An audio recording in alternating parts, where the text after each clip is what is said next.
Now this is a lifted Hyundai Santa Cruz. Beat that.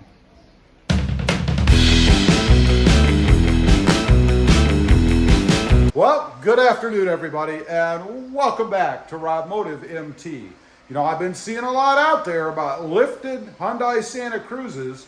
Matter of fact, I even saw one at a dealership a couple of days ago, lifted.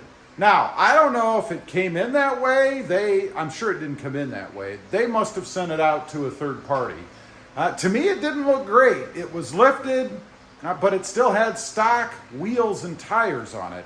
Now, I'm guessing they're going to switch those out as well and then jack the price way up. Who knows? But anyway, I've seen one in person, and I wasn't real thrilled with that one. There is another one floating around out there. It's green, and they have completely redone it. And it looks awesome.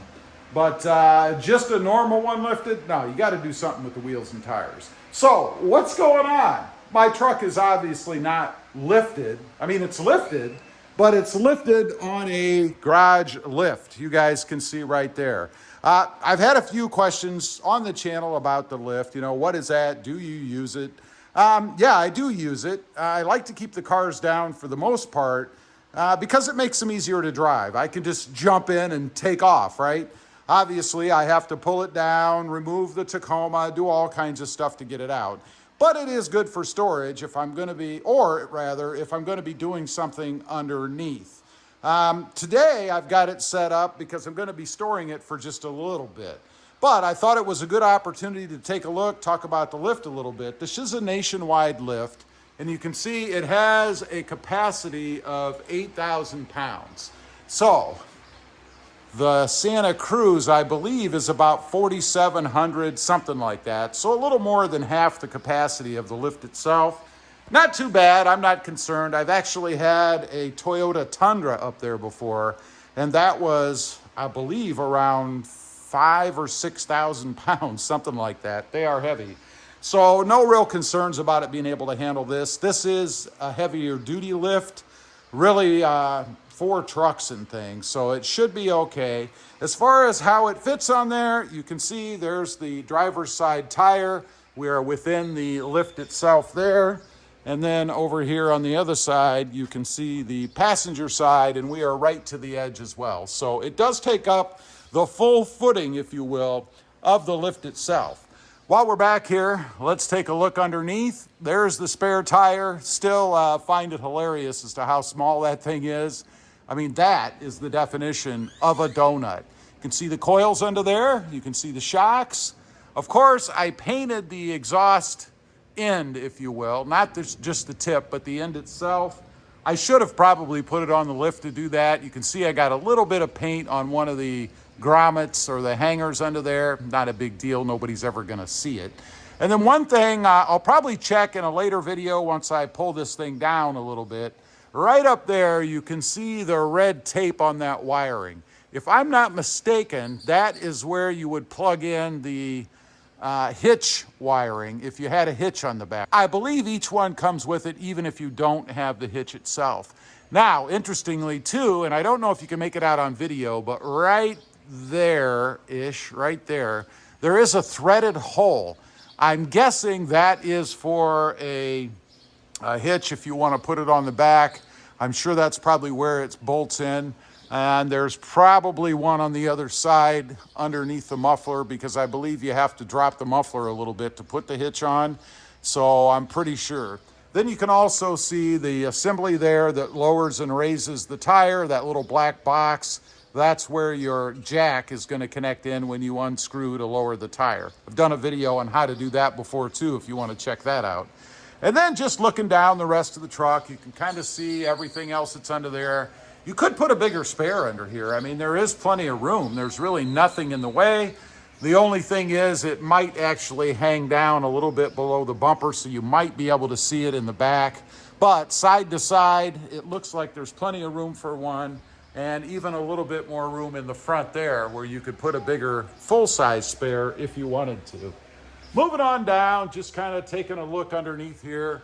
Not a whole lot to see. Everything is really covered up, which I'm kind of surprised about.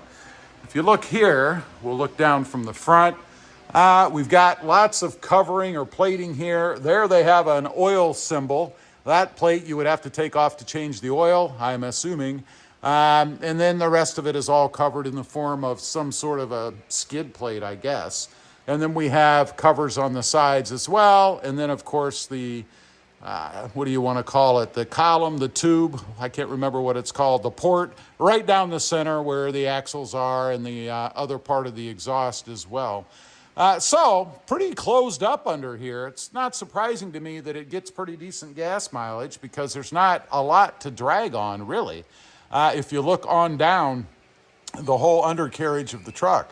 I mean, if they covered it up right across the exhaust and the drive shaft there, pretty much, I guess, except in the front where the wheels are, it would be completely covered from the front back. Kind of surprised they didn't go ahead and do that since they've already, in essence, covered most everything under here anyway. That would have given you probably even better fuel economy than it gets right now, as you'd have less drag underneath the truck. But I just wanted to get on, kind of give you guys a view of what it looks like on the lift, as well as what it looks like under the truck. This is the first time I've had it up on the lift, I think. So I really haven't had much of a chance to look under it myself. I will be going ahead and pulling it down a little bit in the future here, and we'll get a little bit more close-up look at what actually is under here, but that just gives you a brief look. One other thing I wanted to note, I do have a battery tender on it. You may have noticed that there. It's good to put those on, I think. If you're gonna leave it sit for a little while, there'll be nothing worse than lowering the truck down, going to start it up, and it won't start because it has a dead battery. Now, I've used these before. There are all kinds of them that you can get out there as far as the battery tenders go. I always go with the cheapest. I've never had any trouble with them, so my recommendation would be if you're gonna go with one, you don't need to spend a fortune on them. I think this one was about 30 bucks or something like that. The bad thing for me is that whenever I do go anywhere with 4 vehicles, I have to go ahead and put them on every other vehicle so that I keep everything else charged while I'm away. Anyway, leave a comment. Let me know what you think about what you saw under there. Are you surprised it's so covered underneath the Santa Cruz? I'd be curious to know. Also, real quick, I do have 2 additional channels. Rob Motive, all about the Toyota Tacoma, which hopefully doesn't get crushed underneath the Santa Cruz. And Rob Motive JT, all about Jeep Gladiators. Currently, the Jeep Gladiator Mojave. Check them out, and if you're interested, please consider subscribing. Thanks for watching. Stay lifted out there. Bye.